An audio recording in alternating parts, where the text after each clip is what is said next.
Okay, welcome everybody, good afternoon, and welcome to this second seminar in the CCP5 seminar on software. So just for those of you who weren't here for the previous seminar, the purpose of this series is a bit of a scoping out exercise. We're trying, as CCP5, in advance of the launch of the new network in the autumn, to try and get a better understanding of the software that's in use around the UK, where people are contributing to development of software, what software they're using for simulations and condensed phase exploration, and maybe where the gaps in the capability are, or maybe where there's useful functionality in codes that isn't well appreciated in other groups in the UK. So to that purpose, it's a pleasure to introduce James Kermode. James is a colleague of mine at the University of Warwick. So James has many hats within the university these days. So he's co-director of the Doctoral Training Center for Heterogeneous Modeling of, was it Multi-Scale Modeling of Heterogeneous Systems, HETSYS, I should know that. Yes. And he's also co-director of the Warwick Center for Predictive Modeling, as well as being a scientist and a teacher and all the other things that we're supposed to do. So he develops multi-scale materials modeling algorithms and the software that implements them. And in particular, he contributes to and uses a piece of software called Quip that he's going to tell us about today. And in particular, his work applies non-parametric modeling techniques to make quantitative predictions of chemomechanical materials failure processes where stress and chemistry are tightly coupled. So for example, near the tip of a propagating crack. Many of you may well know James from his seminal work on cracks that was published in Nature a number of years ago. So I'm going to hand over to James. James is going to be giving a very fashionable Jupyter Notebook style presentation today. And I understand he's also going to tell us how easy it is to compile and install Quip these days. So James, I'll hand over to you. I'll leave my camera on so that you're not talking at a blank screen. And if the audience would like to ask questions while James is talking, then please use the Q&A function and I will interrupt James and relay your question to him. So James, over to you. Thanks very much, David. Yeah, great to be here, and nice to see so many friends and colleagues amongst the list of attendees. So that's great, thank you. Yeah, as David said, I'm going to be talking a bit about the Quip code. So Quip stands for quantum mechanics and interatomic potentials. It's a little bit of a backronym, but nonetheless, it's the name that the code has been going under since 2005 or so. I'll talk a little bit about its historical developments, current status, and future roadmap as well towards the end. Okay, as David said in the introduction, this is a Jupyter Notebook, and I'll put it online at this link afterwards if anybody would like to download it themselves and explore the capabilities of the code a bit more. So I'll start with a picture that many of you have seen many times, or different variants of it, and just explain a little bit where Quip fits on this scale. So lots of things that happen in CCP5 and beyond involve coupling multiple modeling methods and hence multiple codes. And that's really the raison d'etre for Quip initially. For example, a lot of the things that I'm involved in involve coupling between the atomic scale and density functional theory, perhaps via type binding. So the sort of center of this image is where Quip is at home, really, in this region. Both for developing and applying multi-scale methods, for using quantum mechanical techniques to parameterize more approximate techniques, either at the type binding level or at the empirical potential level. And then increasingly, an interest of mine is in uncertainty quantification, which involves running many simulations and trying to get robust probabilistic output from them. And that's also something where the code has useful capabilities. So a little bit more about the history and the collection of things that you can find in Quip. It's really a collection of software tools for doing molecular dynamics. I would say it's not a standard MD code. You shouldn't use it if you just want to run dynamics with a standard potential. You're much better off using a code like LAMMPS or GROMACS, depending on the target system that you're interested in. But if you want to do something a bit non-standard, for example, the main use of the code now is as a driver for the Gaussian Approximation Potential framework. I'll be saying quite a bit more about that as we go through. You can either build and run those potentials within Quip, or you can link Quip to LAMMPS and use it as a way of providing forces and energies for LAMMPS, or indeed for the as a way of providing calculations for the atomic simulation environment ASE. And I'll be showing how that works a bit later on as well. Historically, the code was used a lot for the kinds of QMMM calculations that David briefly mentioned that I've been doing. Now that functionality has mostly been moved into higher level languages and contributed to codes like ASE and other Python packages.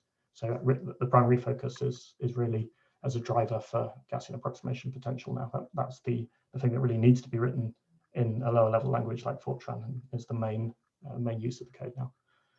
Long-term support of the package is ensured by myself, Gabor Csanyi in Cambridge, and Noam Bernstein at the Naval Research Lab. The two sort of pieces of code that came together to form Quip at the beginning came from Gabor and Noam. There are sort of independent boxes of tricks, and I got involved during my PhD in Cambridge in starting to put those together and contributing, along with a long list of other people, many of whom you can see listed here, but there are probably others who we've not included, and if you want to know for sure, then probably the GitHub contributors list is the best way to find out who has made contributions to the code. A little bit about the philosophy, what Quip is and what it's not. I think I've briefly alluded to some of this already. So it came out of the need to stick things together to, in the example of QMMM, robustly couple a DFT code like CASTEP with an interatomic potential, which has to be recalibrated on the fly against information coming from QM. So a non-conservative, non-fixed potential that will be hard to do in a more traditional MD code. It's not supposed to be competitive in terms of performance with standard MD codes, although because you can invoke Quip from inside of LAMMPS, you can benefit from all of the efficient parallelization and domain decomposition and so on that is in LAMMPS. ASE has a similar goal. We sort of grew up in parallel with ASE. I think if ASE had existed and been well established in 2004 or 5 when we started writing this code, perhaps we would have done less in Fortran and more in high level language like Python from the outset. Essentially, we ended up replicating a lot of what is now in ASE inside our Fortran code. But that has a number of advantages. We've got a very nice set of types that do everything you need to do for MD simulations. So atoms, dynamical systems, all of these kind of data structures I'll say a little bit more about. And because we now have a robust deep coupling between those Fortran types and Python, you can sort of benefit from the combination of performance and flexibility. I'll give some demonstrations of that later on. So we don't sacrifice quite as much in terms of performance as a standalone Python code, and we still have OpenMP and MPI parallelization. You can still run at scale with calculations. GAP I've mentioned already. One sort of niche feature that was quite a lot of work when we put it in initially, and is a little special purpose, but sometimes is useful, is that our neighbor lists can contain the same atom multiple times, which means that your cell can be smaller than the cutoff of your interatomic potential. It's something that you often have in DFT codes, but people don't always bother with it in larger scale codes, and it can be useful in some cases to be able to have a very long cutoff and a very small cell. So that's a feature that is a little unusual. I think I've said this a little bit already. There was a C++ implementation of Learn on the Fly, LOTF, that came from Gabor, some Fortran 77 codes that came from Sandra DeVita and Tristan Albury, plus a type binding code that Noam Bernstein had written, and those were sort of rewritten and combined starting in 2005 or so. It was written from the outset in modern Fortran, so full use of modules and types, implicit none everywhere, no Fortran 77 nastiness. We use the core features of Fortran 95 plus the allocatable array extension, all things that have been in GFortran and iFort for a long time and are widely supported. We didn't use any of the object-oriented features, probably because when we started writing the code, those weren't fully available. They're quite well supported now, and we sort of implement polymorphism within the code by looking at the types of objects and branching. So it's a little bit silly. It would probably have been better to do that directly with object-oriented Fortran. But it wasn't standard at the time, and we haven't gone back and changed that. So it's got a sort of object-oriented philosophy, but it's not actually using that Fortran functionality. What we have tried to do is follow what we call expressive programming. So try to write code that is as close as possible within the syntax of Fortran to the abstract algorithm we're trying to implement. So velocity valet is a couple of lines long and looks like it would in a mathematical textbook. But without sacrificing too much performance. So that means we still want to store things like atomic positions in a vector so that we benefit from cache coherence, not have a kind of fully object-oriented extreme of having everything inside objects within objects within objects. I mentioned parallelization, so OpenMP and MPI, those can be combined also with parallelization from LAMMPS. So for example, you can use OpenMP parallelization of a Quip potential coupled with MPI domain decomposition with LAMMPS. And then Quippy it was originally added by me as a in-place interface within the code, and I had to overcome some of the limitations of Fortran to Python wrapping. That functionality has now been separated out of the code and turned into another package called F90 wrap that can be used for wrapping other codes. I'll say a little bit more on that towards the end, but it sort of grew up within the code. Where we are now, we have about 200,000 lines of Fortran, and as I said, the main use for all of that is to be able to drive and to fit Gaussian approximation potential models. There are a lot of other potentials that are implemented within Quip. I'll go through some examples in a minute, but mostly you would be better off if you want to use standard potentials using them in LAMMPS directly, unless there's something particularly special that you find that we've implemented that isn't available elsewhere. Most of the code is now Fortran. We went through a sort of peak of having a lot of stuff coded in Fortran, coded in Python within Quip. That's mostly now being moved out and contributed to more widely used Python codes like ASE. And the Python that we have left is just there to provide a minimal high-level interface and also to drive our unit tests. So we don't use anything in Fortran to do testing. We do it all from Python, and only the parts that are publicly exposed to Python can be tested. But that still gives us pretty good coverage of the important functionality.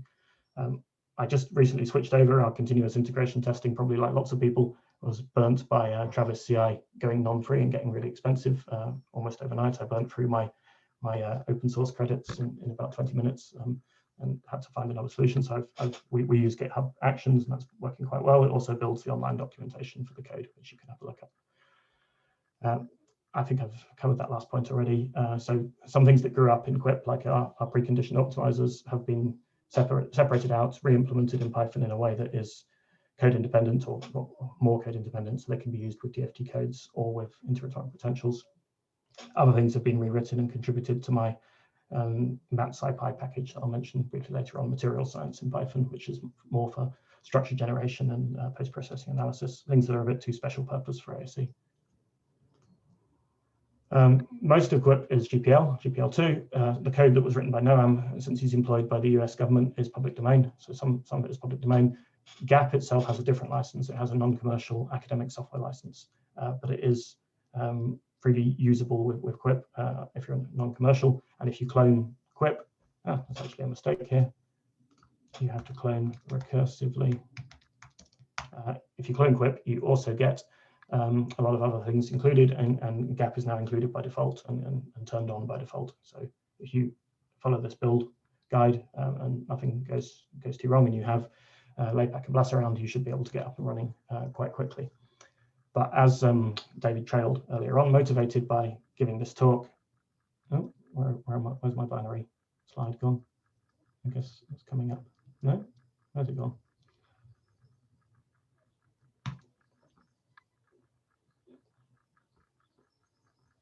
That should have been a bit earlier on. Sorry. It's a truly interactive talk.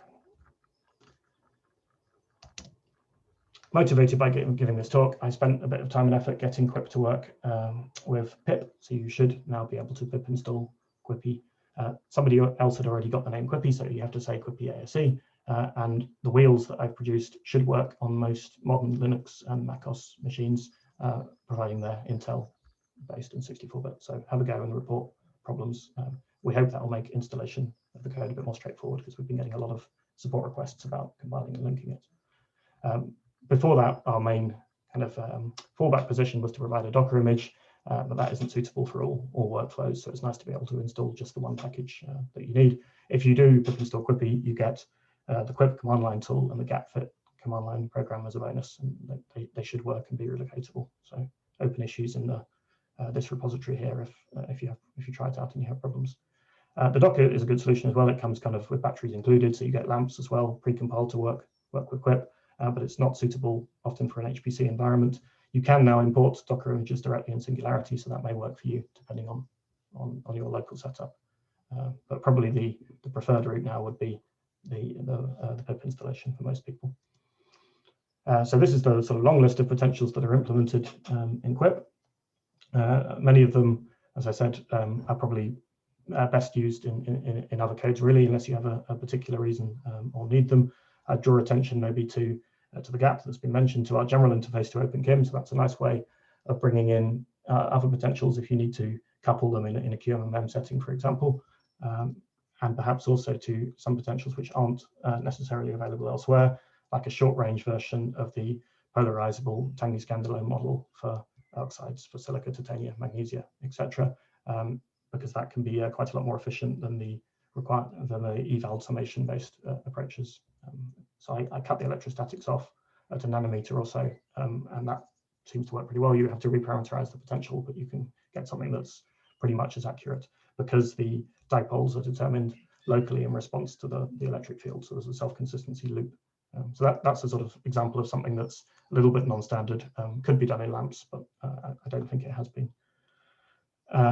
We also have a type binding code, and that's quite useful for having a kind of approximate quantum mechanics. It often gives you good intuition about what to expect in a physical system. I've not been too badly led astray by type binding often, but of course one has to verify things with something a bit more quantitative often. We have a few different type binding parameterizations. I'll give a demo of those a bit later on. So something about the data model. Essentially, Quip is structured around the key type is an atoms type. It's very similar to the ASC atoms class, if you're familiar with that. It has all the usual things. The file format that Quip uses is called the extended XYZ file format. That's something I made up during my PhD, which has outlived it and gone on and is now reasonably widely supported. So in addition to the basic XYZ format, we add a set of key value pairs to the second line that allow you to specify the lattice, periodic boundary conditions, and arbitrary other key value pairs like the energy, for example, here. And there's a properties tag which tells you how to interpret additional columns. So that's quite a useful way of packing extra information in to a file. And our structure can also flexibly contain additional data columns. So here we have forces, for example, which could be used for training a model or just to store the trajectory from an MD simulation. You can think about the extra columns here as mapping onto ASC arrays, and the extra key value pairs here as mapping onto the ASC info dictionary. You can now read and write these files in ASC, or also with the Avito visualization package. And recently, because there's a little bit of ambiguity perhaps in what exactly you're allowed to put here, we've written a formal grammar for this line here, and used a parser generator to write a robust parser that we're going to link to everything that is using XYZ, extended XYZ format, to make sure that there's always full consistency. And yes, we've got some C Fortran, Python, and Julia bindings for that. This link isn't yet public, but it will be very soon. We'll be switching over everything to use that standard driver, but it should be backwards compatible with the majority of files that you have around. So the first thing you get once you've installed Quip, it's a Fortran code. You get a Fortran executable that's called Quip, and you can use that to carry out basic tasks like evaluating things. So the Tangney-Scandilow potential for silica that I mentioned, we can take an XML file which contains parameters for that potential. We can say that we want to create an IP, an interatomic potential, named TS for Tangney-Scandilow. There's a short list of mappings of names that map to this longer list that I showed here. You provide your input in extended XYZ format, and you say what you want, in this case, just the energy, and that would print out a lot of lines, including the energy. It also gives you back the structure in case you need to do something further with it.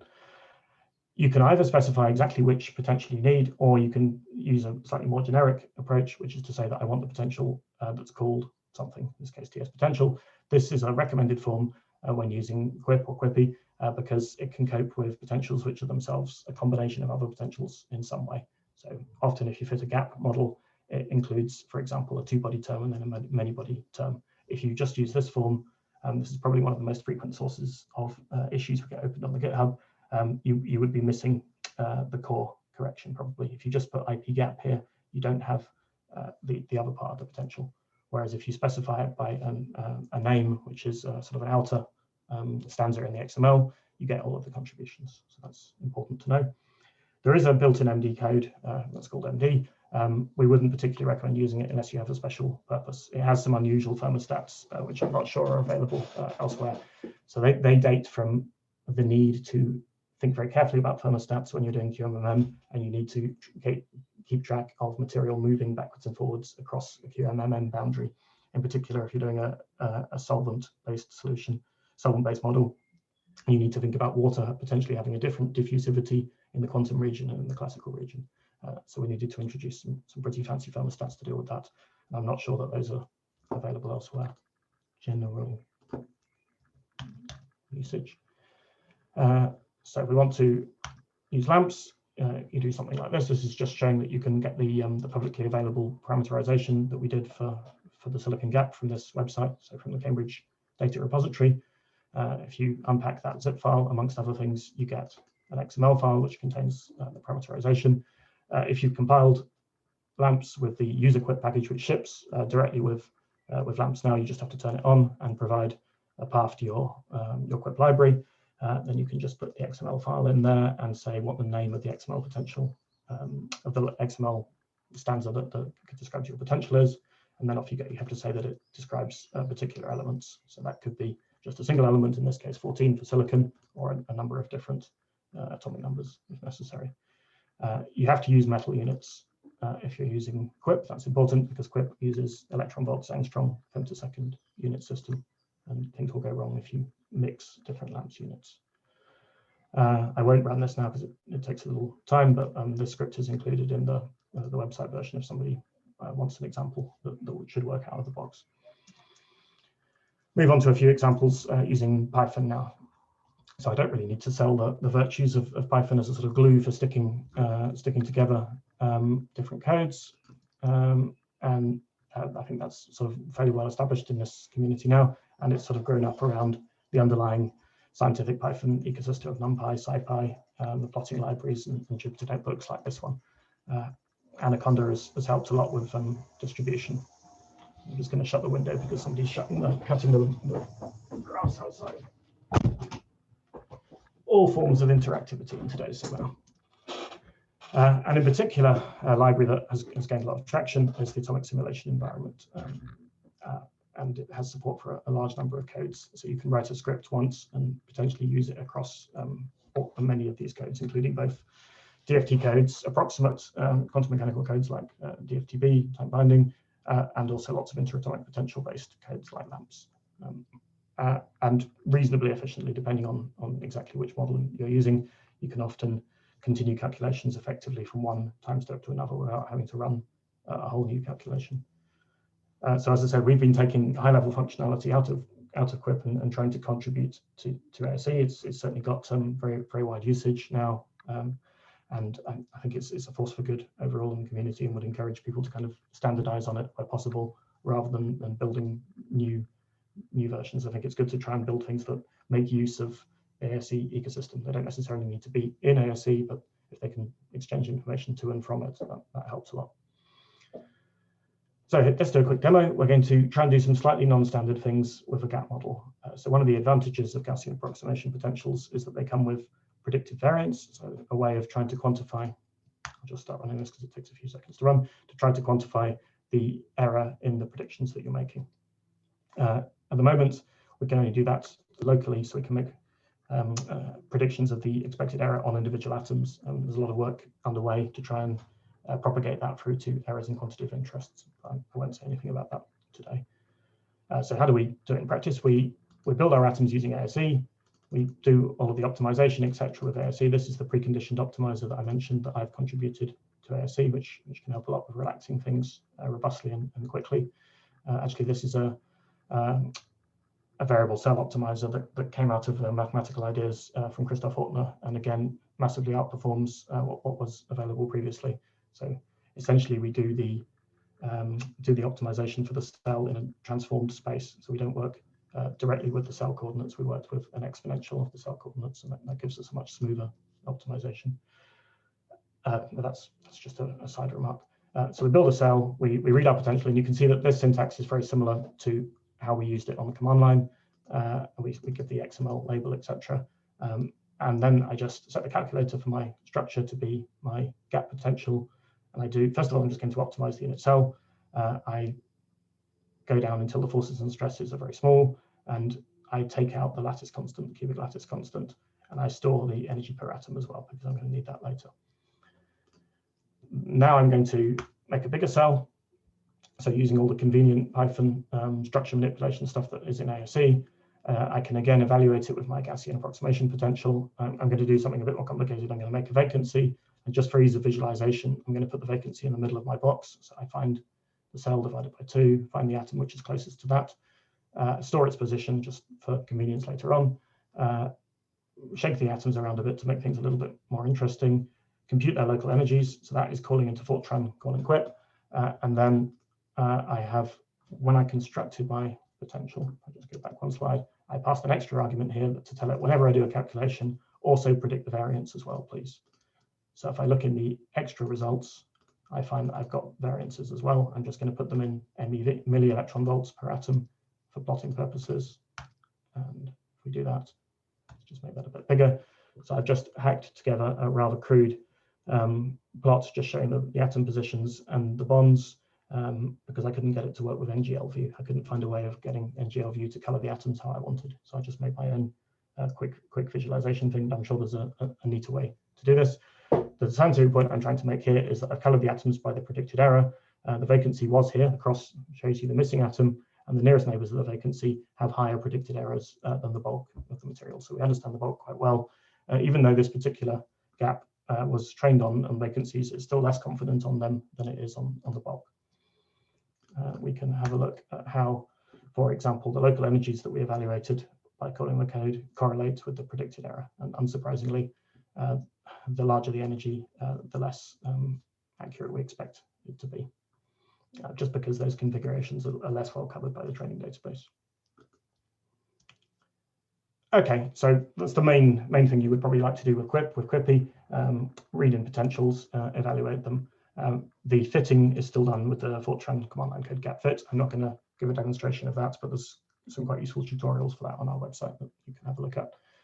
But something else that's quite nice to be able to access is the raw descriptors themselves. So the descriptors are an ingredient in fitting machine learning potentials. They're a way of representing the local environment of an atom or a part of a structure in a way that is invariant to the symmetries, so invariant in this case to rotation, permutation, translation of the atoms.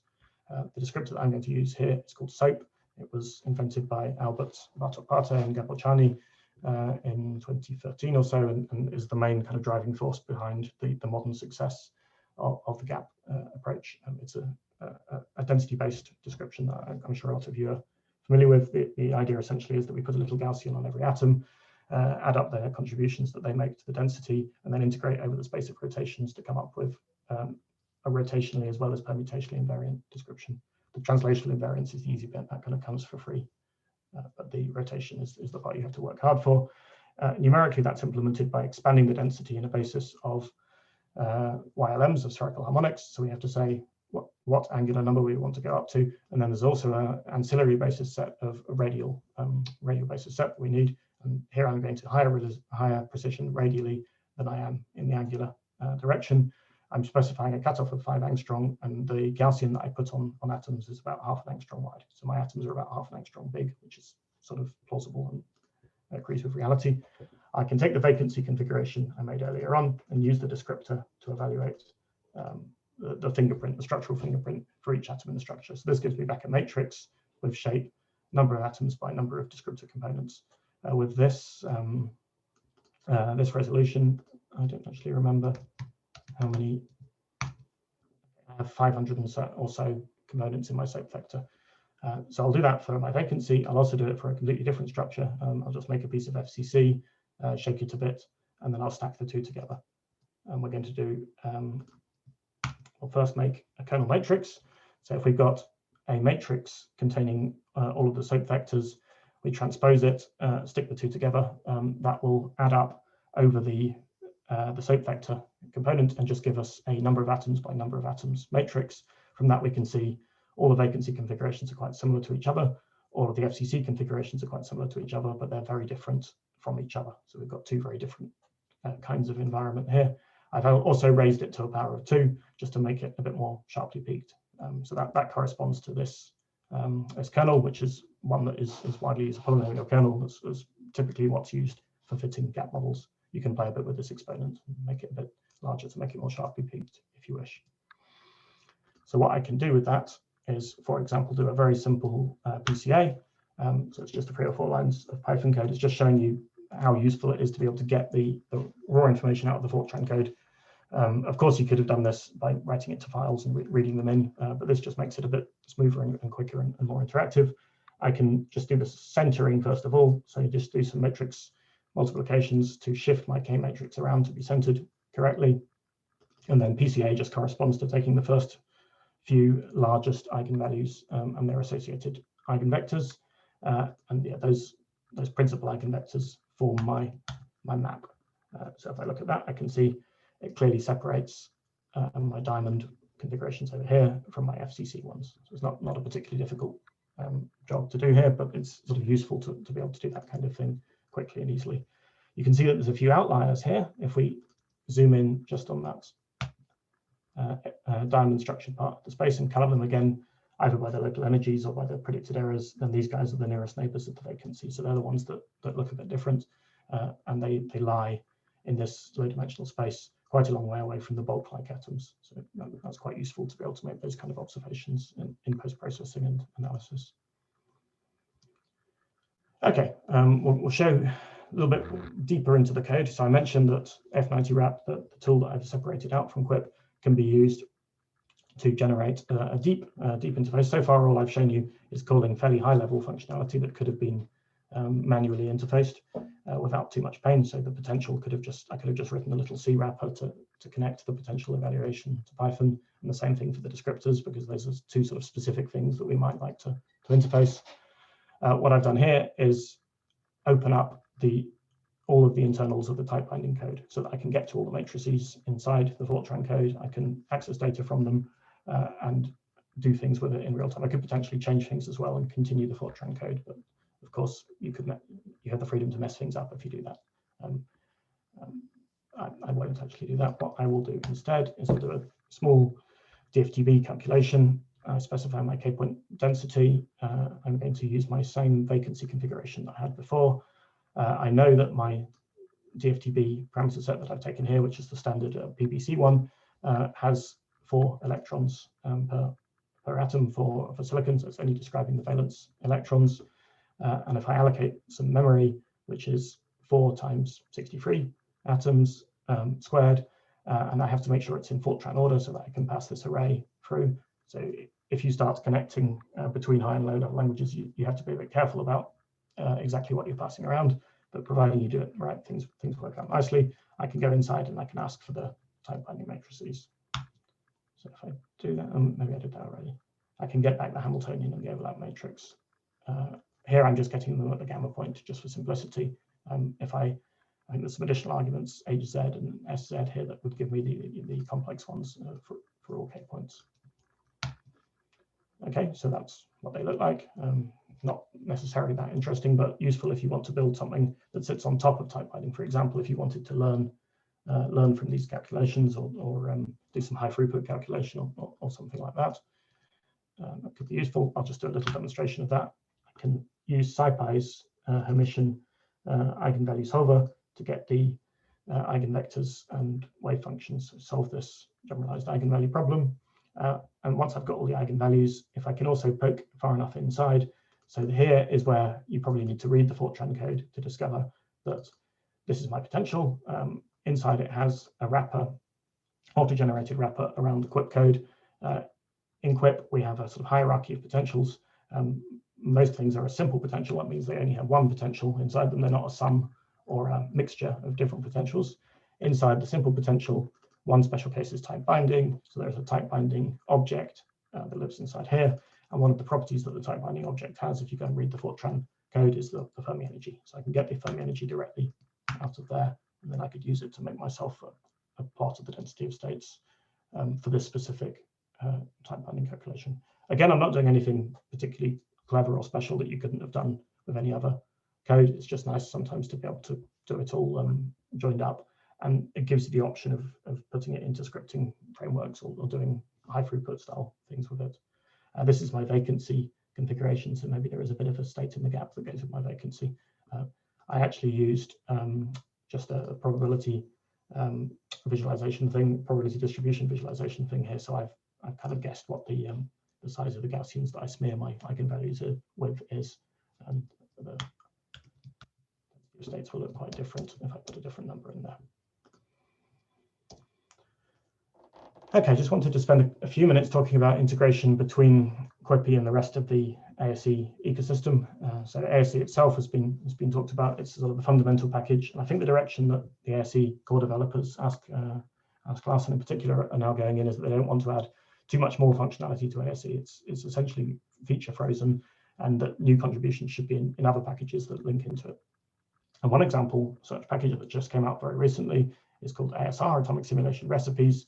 It's a workflow management tool that does things like handling submissions of your jobs to HPC, getting the results there and back, storing all the results in a database, etc.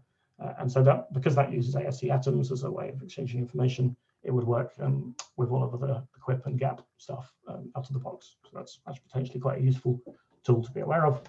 I mentioned MatSciPy, Materials Science Python. That's something that's developed in my group here and also with Lars Pastevka in the University of Freiburg.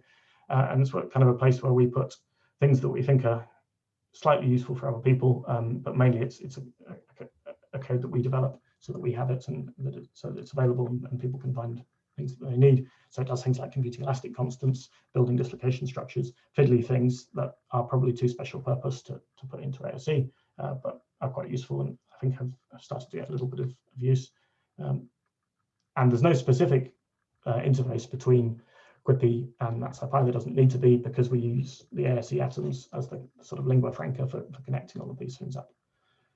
I'll say a little bit more on the next slide about the testing framework. So this is something that we wrote when putting together the Silicon Gap. One of the things we needed to do then was compare it against lots of other potentials in the literature, and we found a kind of reasonably standardized way of doing that. It's very analogous to what the OpenKim project does for comparing potentials, but we just found that a little bit too high friction to use in a sort of rapid fashion. So it's a cut down and simplified version of that essentially. And then Noam Bernstein and Livia Pato, who's also at Warwick, develop a package called PyMatNest for nested sampling that also has efficient interfaces directly to Quip in that case, so it can call Quip Fortran code rather than having to go via the ASE interface, and also LAMMPS directly as well. So it's just some examples. I think there's a much broader ecosystem than that. I'm just putting some things that I'm sort of personally involved in rather than the rest of the ecosystem. So this is the testing framework that I mentioned. It sort of drove this this plot here that you can find in the Silicon Gap paper from a couple of years ago. I haven't put the year on that. It's 2018. So in this case, we were comparing our new potential against lots of other potentials. If you're doing that, you need a kind of robust framework where you can run a particular test, like computing energy volume curves for a variety of different geometries across a wide range of different potentials. And so what we did was define a reasonably simple way to describe a model, a simple way to describe a test, and then a kind of Cartesian product of each model with each test. You can get all the scripts and all of the results for Silicon here. We've also now generalized the framework so that you can use it for testing other potentials for other materials. And we've made some examples available, but we're very open to contributions for that. And this probably isn't the final word on this. It'll probably need to have another rewrite to be more generally applicable, but we've already kind of separated it out a little bit. Okay, coming towards the end, I'll just say a couple of sort of closing general things. The Fortran 90 wrap code that I mentioned was originally part of Quippy. It was a horrible piece of spaghetti code because I sort of wrote it to do a specific job. It was a 3,000 line Python script. I separated it out and rewrote it as a proper package that is now available on GitHub and is picking up usage. And I've been sort of pleasantly surprised how many people are using it. I've had users from places like NASA and so on who are picking it up and using it to do useful things. So the basic idea is that writing interfaces that go deeply down inside your Fortran code and give you access to all of your derived types and elements and so on is perfectly doable, but it's rather tedious and you'd rather not do it by hand. For most other mature languages like C++, there are tools that do this, like Swig or Boost Python, but nothing supports modern Fortran, not Fortrans. F2Py, which is now included with NumPy, supports Fortran 77 and is used to wrap LATEC and BLAS and connect them to SciPy, and that does that job very well, but it doesn't give you access to modules, module level data or derived types. So what my package does is generate an additional set of wrappers that sit on top, and those then get wrapped by F2Py. So it's a little bit baroque in some ways, but it works pretty well as an extra function call in the call tree, but that's all. Arrays are memory mapped, so you have direct access to them. You just get a pointer back and it's turned into a NumPy array. So when we were poking around inside the Fortran code earlier on, we're actually accessing the real Fortran data. We're not copying backwards and forwards. It now drives Quippy, but it also drives the Python interface to CASTEP, which is called CASPyTEP, and allows you to do very similar things. It's potentially even more useful in a large and expensive DFT code like CASTEP to be able to modify things for outside the core parts of the code. You can write your high-level algorithms outside of Fortran and still benefit from all the wave function extrapolation and density continuation, all those things. I wrote a little paper about this last year, so if you do use F90 wrap, please cite that. The last thing I wanted to address is sort of where we are now in terms of the evolution of scientific computing codes in this community. There's a lot of interest in Julia.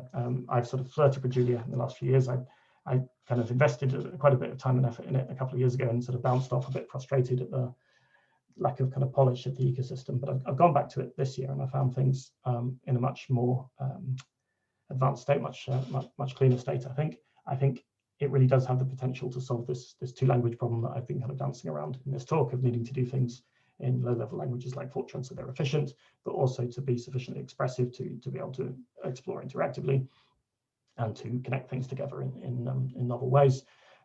Also, I've noticed that there's a fantastic composability in the Julia package infrastructure. So you find somebody's written a code for differential equations, somebody else has written a code for propagating uncertainties, and those two people never talk to each other, but just because of the way that the multiple dispatch works.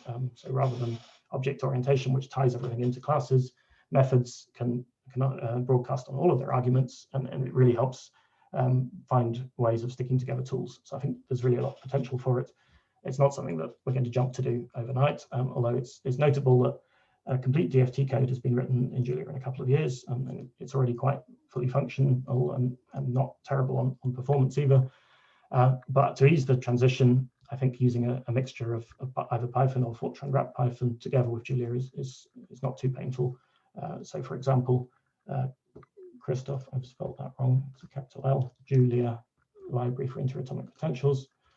Julep is maintained by Christoph Ortner, who's at UBC, University of British Columbia.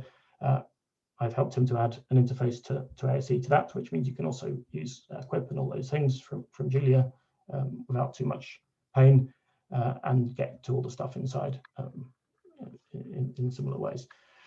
Some recent developments in our community, the data-driven and machine learning potential community, have been written from scratch in Julia. So again, Christoph has been developing Ralph Drautz's proposal for atomic cluster expansion as a Julia package, and Ralph's group have at the same time written a C++ high performance version. So there's a bit of a sort of, we're not there yet, essentially. There's different avenues being explored, and it'll be interesting to see how that develops. In terms of the future roadmap for Quip, as I've said earlier on, I think the main use for Quip now is for fitting and evaluating gap models. We don't propose to add non-gap related functionality to the code in the medium term. And I think new high-level algorithms that do things like Bayesian hopping or advanced optimization or transition state search are typically better off written in a high-level language, providing that doesn't sacrifice too much performance. And maybe Julia is a way to help with that. Have I said that already? New features that we're adding to Quip and Gap are things that have to be written in Fortran, either for performance or because there's so much infrastructure there already that adding them to the Fortran is the best way of doing it. So a good example of that is some work that a postdoc is working with Albert and I here at Warwick is doing to make the gap fit code data parallel. So if anybody's tried to fit gap potentials, they've probably run into memory limits, and they've had to either find or purchase high memory compute nodes to do that, because until now it's not been possible to split up the very large covariance matrix that describes the connection between all the different data that you'd like to train on. What we're trying to do is salami slice that and distribute it using scale APAC. So can't give you any kind of time estimate for that, but we're hoping that over the next few months that will be a significant additional feature that will be available in the code. And I'd just like to finish with a few kind of closing thoughts on the advantages of wrapping codes and exposing them in a way that I've demonstrated in the sort of second half of this talk, as well as giving you ways to automate the kind of obvious win and connecting things together, providing an interactive environment. I think it really helps human productivity a lot to be able to write in a mixture of high and low level languages, although perhaps it would be even better to just write once in a medium level language like Julia and optimize where you need to. It means that advanced features of the code can be made accessible to less experienced programmers without too much difficulty through making some examples and tutorials and so on, like the one that I've shown now. Top level programs can be replaced with scripts and don't have to do all of the things that Fortran is bad at, like handling user input and reading complexly formatted data files and so on. If you add a Python or other high level interface to your code, you get a unit or regression testing framework for free. You can drive your code and ensure that you do reasonably good software engineering things. Exposing the API also kind of forces you to think a bit about what's public and what isn't, and what shouldn't be. But yeah, the problem of maintaining two different sets of code remains. Okay, I think I will pretty much finish there, but I would just like to return to the list of contributors by way of acknowledgements.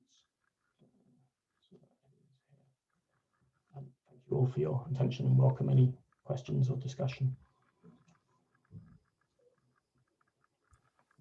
Okay, thanks for that, James. One unfortunate feature of this particular mechanism for giving talks is that you don't hear the rapturous applause that I'm sure is occurring all around the country in bedrooms, living rooms, and maybe even university offices. So James has left us some time for questions. So do please post questions in the Q&A, and I will relay them to James. But maybe while people are brewing up some questions, I thought I'd ask a sort of general question in the spirit of this software seminar series. So you said a lot about these tools gaining traction in a particular community, so the data-driven / machine learning / hard materials area. Could you speculate a little bit about what is the potential for traction outside of that particular domain? Yeah, sure. So you mean, for example, outside of hard materials, but still people who would like data-driven potentials?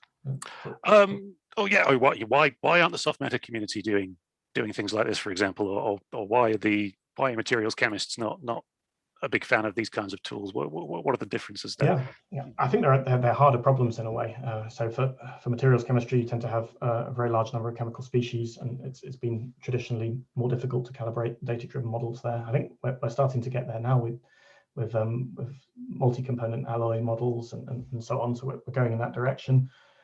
For soft matter, similarly, I've not been involved in anything, but I know there's been efforts to push data-driven potentials, certainly for molecular materials, perhaps not so much for soft matter materials science. I haven't seen so much there, where perhaps often a sort of a qualitatively accurate model is very useful to do statistical physics with, and perhaps there isn't so much of a need for the quantitative accuracy that these potentials are trying to get.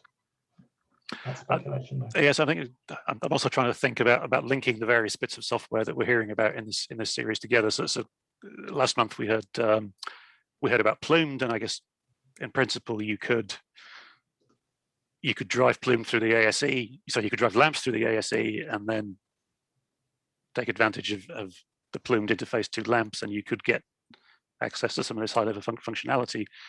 But I wonder if people are doing that, and why not? You know, is it because there's different problems, or is it because there are barriers to adoption? Yeah, no, I think that's an interesting topic. So maybe just one technical remark about that first of all, and then then maybe a more general one. So the technical remark is that I think IPy, Michela Cheriotti's framework for connecting codes together with sockets, has the potential to be very useful there. It supports Plumed and it supports a number of DFT codes. So I'm involved in an ECSE project at the moment to add IPy support to CASTEP. We hope that that will be a way of, for example, doing metadynamics with CASTEP, using a little piece of infrastructure as a bridge that would then connect lots of codes in a pairwise fashion, just from one bit of additional work. I'm not sure what the bigger point I was going to make was there. It may have been along the line of this is something that we should talk about going forward and drive forward through the network. So there's a question via the Q&A, which is a very specific question. Ellen is going to apparently answer this question. This is what Zoom is telling me, but I don't understand. I don't understand what it means. I found the question as well. You found the question. Okay. Oh, it's disappeared though. It's been answered. Right. What would a good practice for optimizing SOAP descriptive parameters look like? That's a good question. I don't know. I can give an intuitive answer. I can't give an answer that's specific to the particular problem of interest. But what you're typically trying to do when choosing those hyperparameters is pick something that extrapolates reasonably well and isn't too overfit to the data. So in general, when fitting something like a Gaussian process, it's good to start with your error estimates being reasonably large and then come down. It's not really affordable to do a full maximum likelihood optimization with Quip and SOAP, unfortunately, so you have to use your intuition a little bit. The Nmax and Lmax that describe the resolution of the density, those really are convergence parameters. You can just turn them up until you're happy with the accuracy that you get from your potential. But the parameters of the kernel and of the regularization are more statistical parameters. They're not convergence parameters. So you have to do some kind of testing on properties of interest, I would say. I think that's much better than doing test training split, which is probably too simplistic for these complex models. So think about the quantities that you want to predict with your model and test on them, and perhaps try different candidate parameterizations and see which do the best job of reproducing the unseen property. And there's another question that's come in via the panelist chat. A very specific question about is it possible to use Buckingham potentials in Quip? Good question. I don't actually remember. I don't think so. We have BKS, which is probably a variant of Buckingham, or is possibly related. I wouldn't say that was a niche that Quip was particularly useful in. That's quite a simple potential. It's going to be much lower performance in Quip than it would be if used elsewhere. One of the interesting things about the Julep framework that Christoph has been developing is that you can just write down the equation for a simple potential like that and use automatic differentiation to get forces and Hessian and so on. And that really is competitive with performance of handwritten derivative code now. So that's if you want to play around with lots of different potentials, that is an interesting avenue to think about. If you want to do high performance simulations, then LAMMPS is probably the thing to do. Okay, so just checking the time. We still have some time for a few more questions. A few more have come in. So a question which I think is about MatSciPy, and I may also be a bit selfish and jump on this question and amend it slightly. So the question that's come in is can you simulate twinning via that? You mentioned it could build defect structures. And I'll amend to that is can you do me a dislocation loop that crosses a stacking fault? So I've never built a twin boundary, but yes, in principle, it could. You have to think quite carefully about your geometry and use superposition of multiple defects. Dislocation loop across a grain boundary, was it, or across a stacking fault? Stacking fault. Again, I've not built one of them, but in principle, all the ingredients are there, and it could probably make a reasonable starting structure that was good enough that your potential would optimize it to somewhere not crazy. But... I may follow up with you on that. And another question that's come in via the chat. You mentioned that the gap is one of the advantages of gap is that it comes with uncertainties on the projected energies and forces. Can they be accessed via the LAMMPS interface? No. So that's one of the reasons that I stress the flexible data model that we have in Quip, where we haven't preordained what the list of properties that an atom structure can have. It can, and that's extensible, and that's how we can add things like local variants. LAMMPS doesn't have such a flexible data model. It has a lot of fixed assumptions, and so there isn't anywhere to really put that. It could be written out to a file or something, but I don't think that would be that useful. So I think that isn't available via LAMMPS. Also, it's worth noting that the variance calculations are quite a lot more expensive. You wouldn't want to do them during dynamics. You want to do it on a small subset of your frames as a post-processing operation. Okay, so the questions have started to slow down, and we're nearly out of time. So I think what I'll do is I'll call an end to proceedings there. Again, I will thank you again,